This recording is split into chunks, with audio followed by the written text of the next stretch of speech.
Ini adalah Sony RX100 Mark IV, sebuah kamera point and shoot dari Sony yang dikeluarkan pada tahun 2015, dan pada waktu kamera ini dikeluarkan memiliki harga jual di kisaran 14 juta rupiah. Sebuah harga yang cukup mahal untuk sebuah kamera, dan di tahun 2023 ini saya membeli kamera ini dengan harga 3 juta rupiah. Menjadi pertanyaan, apakah masih layak kamera ini untuk kalian gunakan di tahun 2023 ini?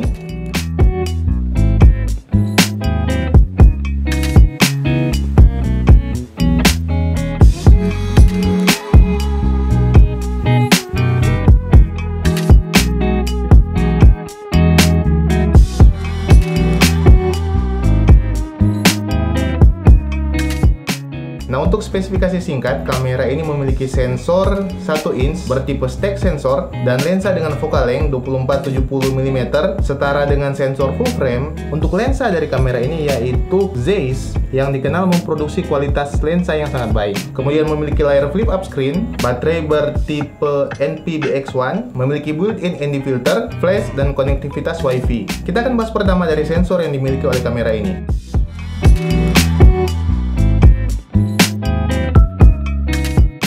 Kamera ini memiliki sensor bertipe stack sensor. Dengan kelebihan dari tipe sensor ini yaitu memiliki kecepatan untuk memproses gambar lebih cepat dari kamera-kamera pada umumnya. Untuk kecepatan burst dari kamera ini mencapai 16 fps, dan kecepatan itu sudah tergolong sangat cepat. Bahkan untuk sekelas kamera Sony A7 III hanya dapat mampu untuk burst sampai dengan 11 fps dan mampu merekam video slow motion sampai dengan 1000 fps, dan kalian dapat mencoba berbagai macam hal menarik dengan 1000 frame per second.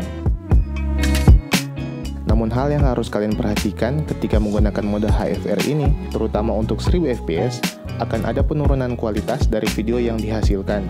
Seperti yang terlihat pada video ini, kualitas tersebut akan menjadi lebih baik ketika kalian memilih mode 500 fps dan 250 fps. Jadi sesuaikan dengan kebutuhan kalian ketika menggunakan mode ini.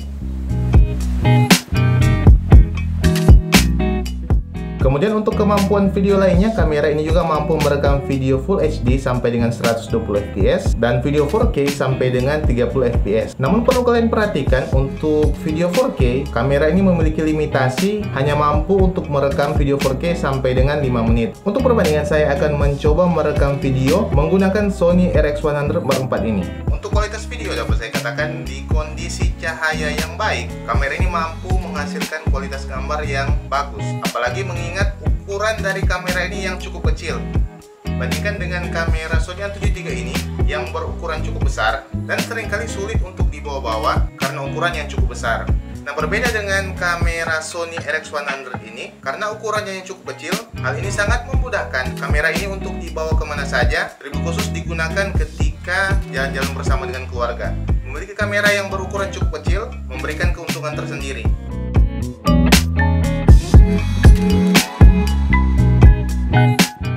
Kelebihan lainnya juga dari sisi autofocus, kamera ini sudah dapat mendeteksi wajah ketika merekam video.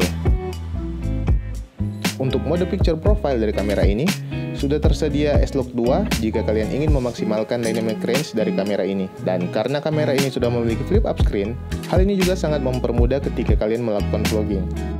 Nah, untuk build kualitas sendiri, kamera ini sudah menggunakan bodi dengan bahan magnesium alloy, sehingga kamera ini memiliki daya tahan yang lebih baik jika dibandingkan dengan kamera-kamera pocket lainnya. Untuk kualitas bahan sendiri memang terasa premium, bahkan untuk tahun 2023. Mungkin hal itu juga yang menjelaskan kenapa pada waktu dipasarkan kamera ini memiliki harga yang cukup mahal. Nah, selanjutnya kamera ini juga sudah memiliki built-in ND filter.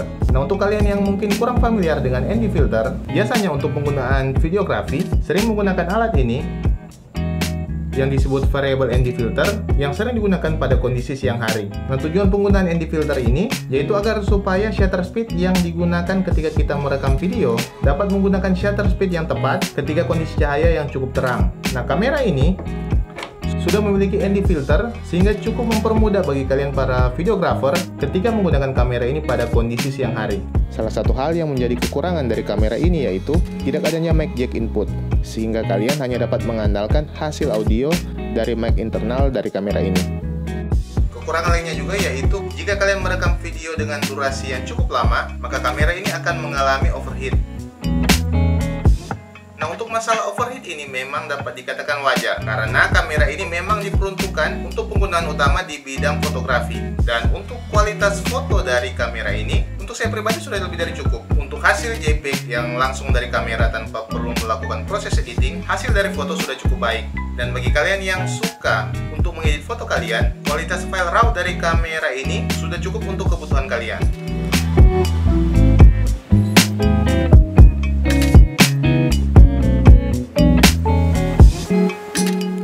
Selanjutnya untuk focal length yang dimiliki oleh kamera ini. Focal length 24-70 mm dapat dikatakan merupakan sweet spot karena untuk penggunaan sehari-hari, focal length antara 24 sampai dengan 70 mm ini paling sering digunakan. Untuk bukaan dari kamera ini yaitu sampai dengan f1.8 pada focal length 24 mm sehingga cukup bagus digunakan pada kondisi low light. Meskipun pada dasarnya untuk sensor dengan ukuran 1 inch ini tidak terlalu direkomendasikan untuk digunakan pada kondisi low light karena ukuran sensor yang cukup kecil.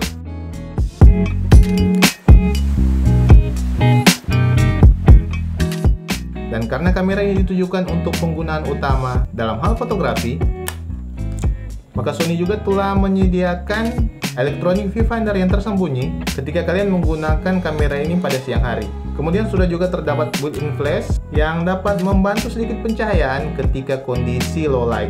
Untuk daya tahan baterai sendiri, karena kamera ini hanya menggunakan baterai bertipe NP-BX1, sehingga kalian mungkin perlu membeli beberapa baterai ini jika kalian akan menggunakan kamera ini seharian penuh.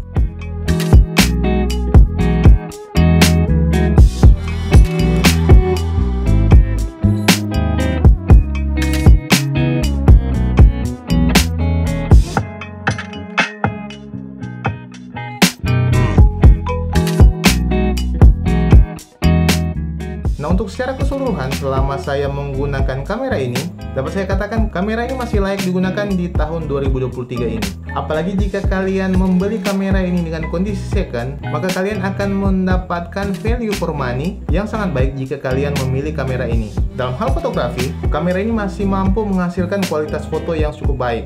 Bahkan dapat saya katakan masih identik jika dibandingkan dengan kamera terbaru seperti Sony ZV-1 ataupun Sony RX100 Mark VII. Hal ini karena jenis sensor yang digunakan oleh kamera tersebut masih sama dengan kamera ini. Yang menjadi pembeda terlebih khusus untuk versi Mark VII, yaitu focal length dari lensa Mark VII sudah mampu mencapai 200 mm. Sehingga untuk kualitas zoom dari Sony RX100 Mark VII masih lebih baik. Meskipun masih ada juga beberapa hal lainnya seperti sistem autofocus, kecepatan burst yang lebih baik. Namun pada dasarnya, kualitas gambar dari kamera ini masih mampu menyaingi dari kamera-kamera tersebut. Nah, selanjutnya dari sisi videografi. Untuk kualitas gambar dapat kalian lihat sendiri di awal video tadi. Dan beberapa limitasi untuk penggunaan video yaitu video 4K yang hanya terbatas sampai dengan 5 menit. Kemudian masih terjadi overheat ketika melakukan perekaman video yang cukup lama dan tidak adanya mic jack input jika kita ingin menggunakan mic untuk kualitas audio yang lebih baik.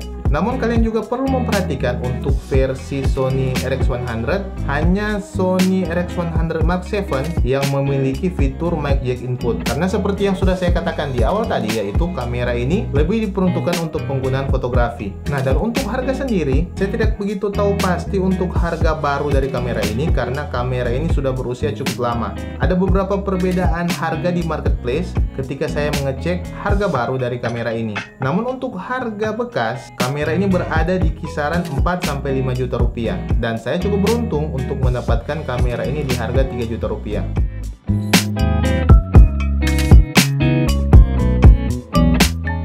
Nah, mungkin itu saja untuk video saya kali ini. Jika kalian ingin memberikan kritik, saran, ataupun topik yang ingin kalian bahas, silahkan tulis di kolom komentar. Dan sampai jumpa di video selanjutnya. Bye!